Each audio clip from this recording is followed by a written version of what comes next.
أسعدتم مساء أعزائي المشاهدين بحلقة تحت عنوان أصل السومريين كي نعرف كل شيء عن هذا الشعب وما هو أصله. أستضيف الدكتور مهدي كاكائي الذي يحمل شهادة دكتوراه في علم البيئة اختصاص الاحتباس الحراري من جامعة بيلفاست في المملكة البريطانية، كما أنه مختص بالتاريخ والأديان الكردية. مرحبا بك دكتور كاكائي. شكرا، أهلا وسهلا، وأشكرك لإتاحة هذه الفرصة لي للحديث عن أصل السومريين، وأرحب بالسيدات والسادة المشاهدين، وأأمل أن نقضي أمسية مفيدة وعن الأصل السومريين. شكرا جزيلا. الشكر لك دكتور. العنوان، نتحدث عن العنوان، سؤالي كله يتلخص بالعنوان، فتفضل مشكورا. شكرا. في البداية أذكر أن بعض العلماء الذين يؤكدون على عدم سامية السومريين، في البداية أتكلم عن بعض الأدلة والبراهين التي تؤكد أن السومريين ليسوا من الأقوام السامية، فحيث أن جميع المؤرخين وعلماء الآثار والباحثين يتفقون على أن السومريين كانوا من الأقوام غير السامية. على سبيل المثال يذكر الأستاذ طه باقر في مقدمة كتاب من ألواح سومر للمؤرخ صموئيل نوح كرابر الذي قام بترجمته إلى اللغة العربية، يذكر في صفحة 8 من هذا الكتاب ما يلي: وجل ما يمكن قوله بهذا الصدد أن من نسميهم بالسومريين في تاريخ وادي الرافدين كانوا قوما ليسوا من الأقوام السامية، بل أن لغتهم هي من اللغات غير السامية. يستطرد المؤرخ طه باقر في حديثه بأن الباحث الإيرلندي هنكس يقول بأن الخط المسماري أوجده قوم غير ساميين، بل أن هذا القوم سبق البابليين في استيطان وادي الرافتين. كما في الأسبوع الماضي في المحاضرة السابقة ذكرت بأن السومريين أتوا من حضارة غوزانا، فكان هذه الأقوام الغوتيون كانوا قد نزحوا إلى جنوب ميزوبوتاميا قبل آلاف السنين من ظهور السومريين. فالسومريين كانوا قوم أو عائلة أو سلالة من الغوتيين الذين كانوا نزحوا أو هاجروا إلى جنوب العراق، وبعد ذلك يمكن بآلاف السنين ظهرت السومريين في تلك المنطقة. نشر الباحث الإنجليزي الشهير هنري رولينسون بحثا في عام 1855 في مجلة الجمعية الآسيوية الملكية، يذكر فيه بأنه اكتشف كتابة جديدة بلغة غير سامية، وجدها مدونة في الآجر وفي ألواح الطين في بعض المواقع القديمة في بلاد ما بين النهرين مثل نفر والهارسة والوركاء. في عام 1856 ذكر الباحث الإيرلندي هانكس بأن هذه اللغة الجديدة هي نوع من اللغات الالتصاقية مثل اللغة الكردية. وفي عام 1869 أطلق الباحث الفرنسي أوبرت على هذه اللغة السومرية لأول مرة. فكما ذكرت قبل قليل عن انتقال الجوتيين إلى جنوب بلاد ما بين النهرين، حيث هنا يذكر البروفيسور الأمريكي سبايسر يقول بأن العهد الذي سبق العهد السومري على هيئة حضارة قروية زراعية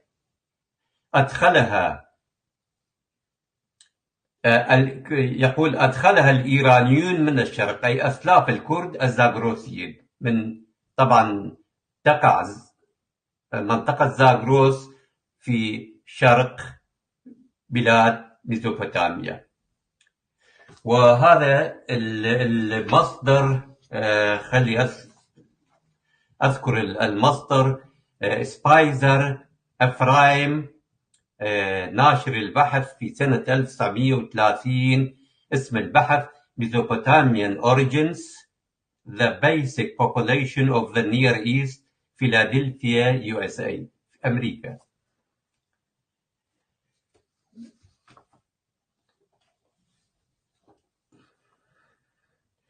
ففي هذا يقول بأن، حتى يذكر سبايزر، يقول بأن العناصر الجوتية يعني أسلاف الكرد كانت موجودة في جنوب العراق قبل تأسيس سومر، وأسسوا بلاد سومر فيما بعد وشكلوا الحكومات فيها. يذكر كل من الأستاذ طه باقر والدكتور عامر سليمان بأنه عند هجرة الأكديين إلى شمال وادي الرافدين، يعني جنوب كردستان الحالية، في أواخر الألف الثالث قبل الميلاد، كان السومريين والسوباريون يعيشون هناك. طبعا سوبارتو كانت مملكة في جنوب كردستان، وكانت المنطقة تسمى بسوبارتو. يضيف المؤرخان المذكوران بأنه جاء ذكر السوباريين في النصوص المسمارية منذ عصر فجر السلالات. كما يقول المؤرخ يوسف رزق الله غنيمة بأن عالم الآثار نورمان بانكروفت يذكر بأن شمال بلاد ما بين النهرين، أي جنوب كردستان الحالي، كان موطنا للسومريين، وأن السوباريين قدموا إلى هذه المنطقة خلال مراحل زمنية متفاوتة، والمرحلة الأخيرة لهجراتهم حدثت في حوالي عام 2250 قبل الميلاد. بالنسبة هذان المصادر، المصدر الأول الذي تكلمت عنه عن ترجمة الأستاذ طه باقر، اسم الكتاب من ألواح سومر، صموئيل كريمر، ترجمة طه باقر، صفحة 356. والمصدر الثاني الذي تكلمت عنه أيضا لطه باقر، اسم الكتاب مقدمة في تاريخ الحضارات القديمة، الجزء الأول، الوجيز في تاريخ حضارة وادي الرافدين، الطبعة الأولى، بغداد، سنة 1973، صفحة 120 و476. بالنسبة لعامر سليمان، اسم الكتاب العراق في التاريخ القديم، الموصل، دار الحكمة للطباعة والنشر، صادر في سنة 1992، صفحة 119.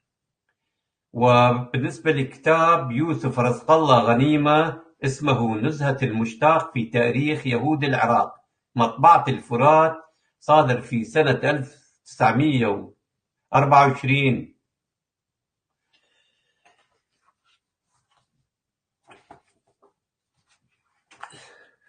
يذكر كل من الدكتور عبد العزيز صالح والدكتور محمد بيومي مهران والدكتور إبراهيم الفني بأن الموطن الأصلي للسومريين هو جبال زاغروس الكردستانية، هؤلاء كلهم باحثون عرب.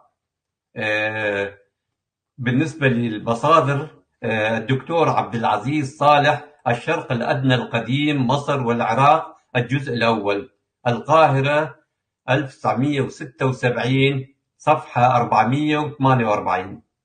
الدكتور محمد بيومي مهران، عنوان الكتاب تاريخ العراق القديم، صادر في مدينة الإسكندرية المصرية سنة 1990، صفحة 90. الدكتور إبراهيم الفني، اسم الكتاب التوراة، دار اليازوري للنشر والتوزيع، عمان الأردن، صادر الكتاب في سنة 2009، صفحة 319. في بعض مدن شمال بلاد ما بين النهرين أي جنوب كردستان مثل مدينة آشور ونينوى تم اكتشاف آثار للحضارة السومرية. يعني اكتشفوا آثار السومريين في جنوب كردستان في شمال ميزوبوتاميا، التي تعود لعصر فجر السلالات، ولا سيما الفترة الأخيرة منه. اكتشاف آثار سومرية في شمال بلاد ما بين النهرين كردستان يؤكد على أن كردستان هي الموطن الأصلي للسومريين، وأن السوباريين والسومريين عاشوا معا هناك. هذا دليل مادي على أن كون كردستان هو الموطن الأصلي للسومريين. يذكر عالم الآثار الدكتور بهنام أبو الصوف، هذا شخص عراقي، في أطروحته التي نال عليها شهادة الدكتوراه من جامعة كامبريدج البريطانية في عام 1966. يذكر هذا الباحث في أطروحته للدكتوراه بأن السومريين لم يأتوا من خارج بلاد ما بين النهرين، بل كانوا في منطقة سوبارتو. سوبارتو هذه مملكة سوبارتو كانت في جنوب كردستان الحالي. وفي الحقيقة لا أريد أن أتكلم عن السوباريين. السوباريون في الحقيقة اسم جغرافي وليس اسم قوم، بل القوم الذي عاش في سوبارتو هو الخوريون الذين عاشوا هناك، بينما سوبارتو تعني منطقة مرتفعة أو منطقة شمالية، اسم جغرافي. ويضيف الدكتور بهنام أبو الصوف بأن هذا الشعب في زمن ما انتقل إلى الجنوب ونقل معه حضارته، حضارة غوزانا. ما يدعم كلام عالم الآثار بهنام أبو الصوف هو أن إنشاء حضارة زراعية متطورة واختراع الكتابة من قبل السومريين يدلان على أنهم كانوا يمتلكون أسس حضارية متقدمة قبل انتقالهم إلى جنوب بلاد ما بين النهرين.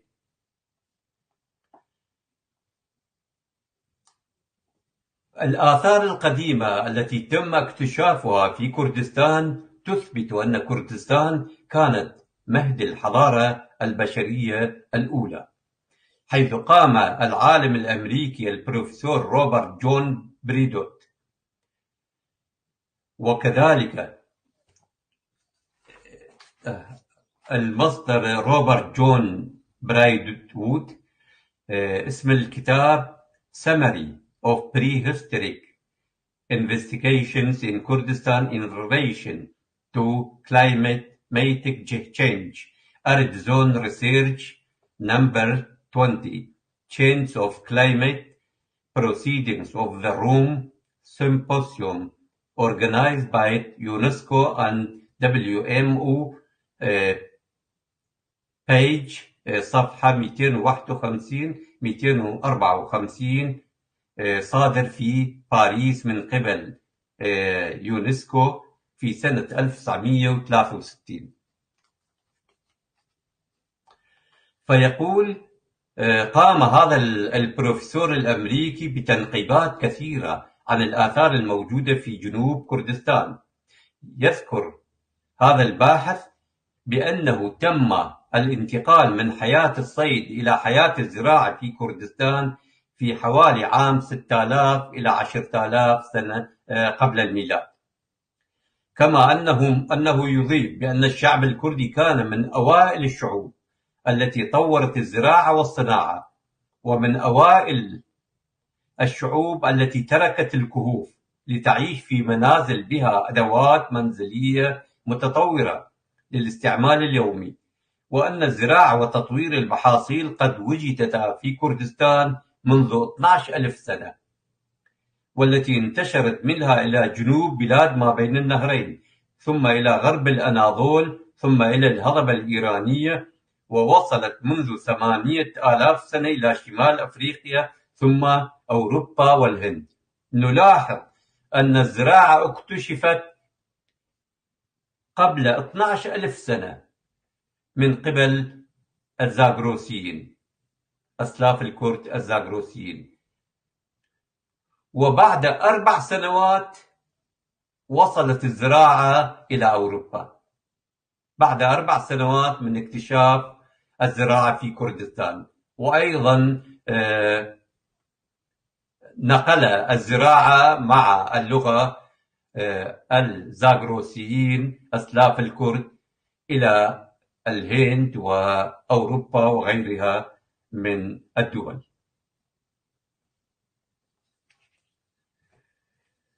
يضيف هذا العالم الأمريكي بأن الكثير من المحاصيل التي نعرفها الآن كالقمح والذرة والشعير قد انطلقت من كردستان. حول الصناعة يؤكد البروفيسور روبرت جون بريدوود ومجموعته البحثية بأن الموقع الآثاري تشيانو الواقع في شمال كردستان يمكن أن يطلق عليه اسم أقدم مدينة صناعية في العالم، حيث يستخرج منه النحاس إلى يومنا هذا، كما عثر فيه على صلصال دون عليه التبادل التجاري. هذا يشير إلى أن السومريين المتحضرين كانوا من أحفاد الزاغروسيين الذين ابتكروا الزراعة والصناعة، حيث تعلموا الحضارة وأخذوا الخبرات من أسلافهم الزاغروسيين. يكشف بعض الأدبيات السومرية عن أصل السومريين. على سبيل المثال، إحدى أساطير الخلق السومرية المعنونة قصيدة المعول، التي تعود جذورها إلى بدايات ابتكار الزراعة في كردستان، حيث تقول القصيدة المذكورة بأن الإله إنليل بعد أن أسرع بفصل السماء عن الأرض عمل على خلق الإنسان الأول، فحفر شقا في الأرض ووضع بدايات البشرية في الشق. وعندما بدأ البشر بالظهور كالحشيش، هنا السومريون يذكرون الزراعة، الحشائش، وكيفية زرع القيام بزرع المحاصيل الزراعية. فهنا يكشف السومريون بوضوح عن أصلهم الزاغروسي، وأنهم أحفاد أولئك الأسلاف الذين ابتكروا الزراعة في كردستان وبنوا أقدم القرى الزراعية في العالم. الكتابات السومرية دليل آخر. الكتابات السومرية تخبرنا بأن موطن الآلهة دلمون هو المكان الذي يمنح السعادة الأبدية للإنسان بعد موته، ولهذا السبب كان السومريون يدفنون أفراد العائلة المالكة في هذه المنطقة، في منطقة دلمون، عند وفاتهم، تكريما لهم للخدمات الجليلة التي يقدمونها للآلهة خلال حياتهم، حيث أن دلمون كانت فردوس السومريين. يذكر الدكتور مؤيد عبد الستار في مقاله القيم المعنون دلمون أرض السعادة السومرية من جبال زاغروس إلى البحرين، بأن الباحث ديفيد رول في هامش رقم 1 في صفحة 241 من دراسته المعنونة ليجند يشير إلى دراسة الباحث الكبير سامويل نوح كريمر المنشورة في مجلة المدارس الأمريكية للبحوث الشرقية عدد ديسمبر كانون الأول عام 1944، والمعونة دلمون أرض الأحياء، حيث أن كريمر يستنتج من خلال نتائج بحثه المذكور بأن منطقة دلمون تقع جنوب غرب إيران جبال زاغروس. يستطرد الدكتور مؤيد عبد الستار في مقاله المذكور بأنه يتم ذكر دلمون باسمها، فالاسم دلمون مذكور باللغة السومرية آكور دلمون.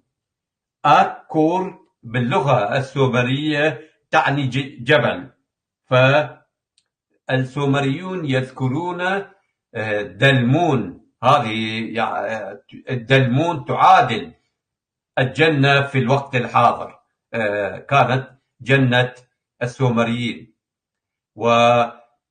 ففي الألواح السومرية السومريون يذكرون جبل دلمون، فالجبل في المنطقة غير موجود إلا في كردستان، وهذا يدل على أن دلمون هي منطقة جبلية، كما هو معروف أن كردستان هي المنطقة الجبلية الوحيدة في بلاد ما بين النهرين.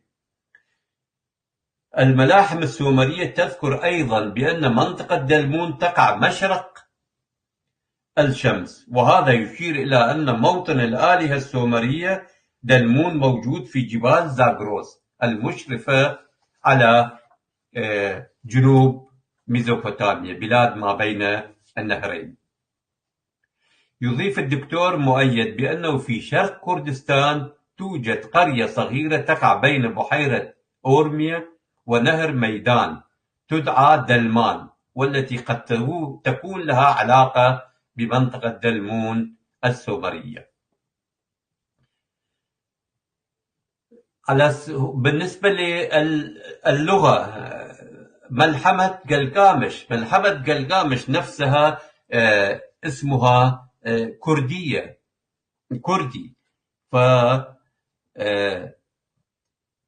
الملحمة الذي يتشبه بالجاموس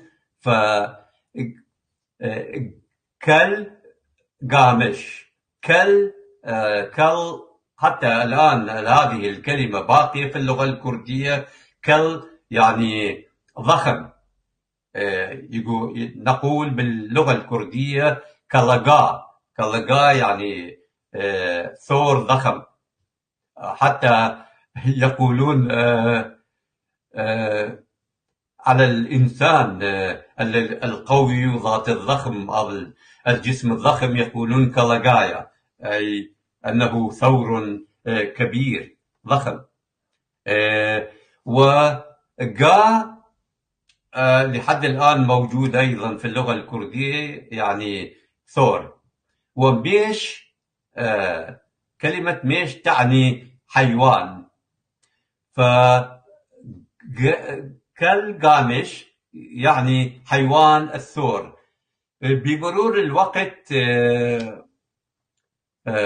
أصبح قامش في اللغة الكردية جاموس بدلا من الثور، حيث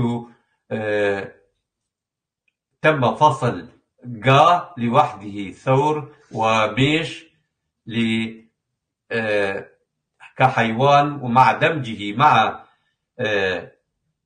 قا فيصبح قاميش، فأصبح في اللغة الكردية جاموس. والعرب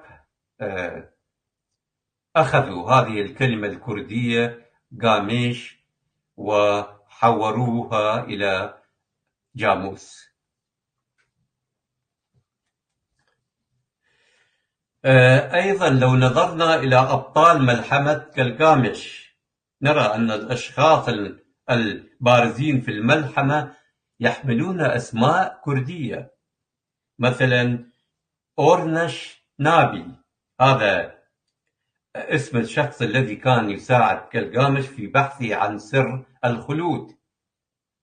اسمه يعني الملاح. لحد الآن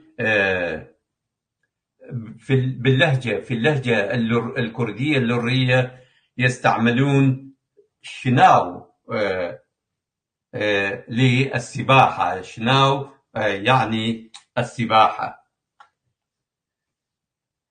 وأيضا أوتنا بيشتم، هذه أيضا كلمة سومرية، هو اسم جد كلغامش.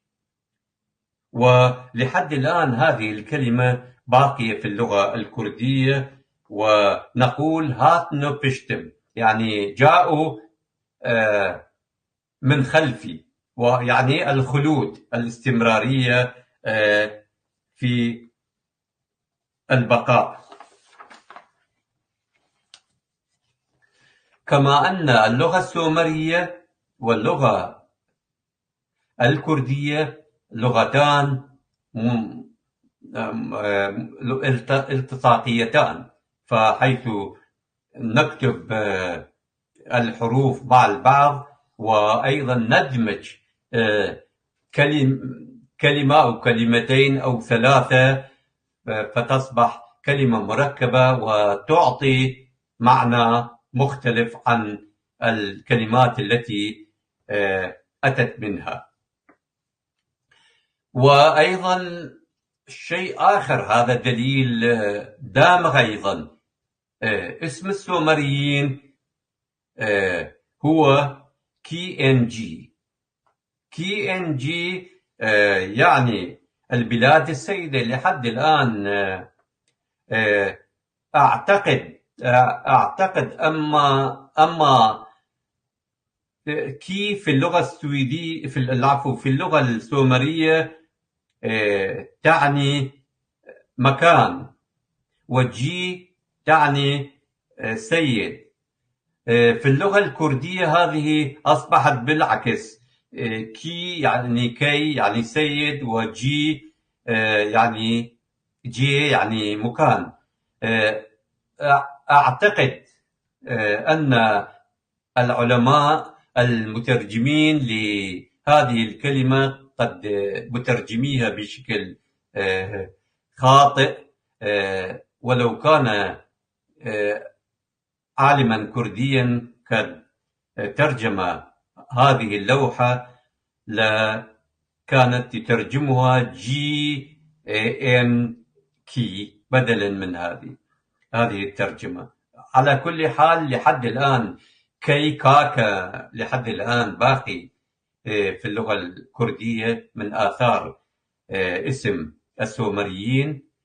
وأيضا جي مكان، تعني مكان باللغة الكردية الحالية. أيضا هناك تشابه بين اللغة السومرية واللغة الكردية.